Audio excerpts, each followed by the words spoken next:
Околу образованието, први основно образованието мора да биде бесплатно. Значи ние го пробавме овој капиталистички експеримент со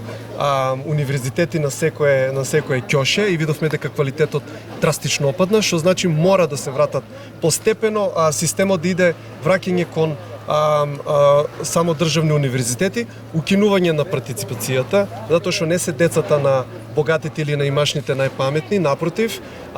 огромното мнозинство на деца доаѓаат од сиромашните слоеви и од таму ни е квалитетот и ние мораме да укинеме и партиципацијата, и школарината, приемните испити, да биде фактички образованието отворено за сите. А здравството исто мора, значи наместо да идеме кон приватизација како што идеме сега, мораме да идеме кон зајакнување на јавното здравство, затоа што во сите држави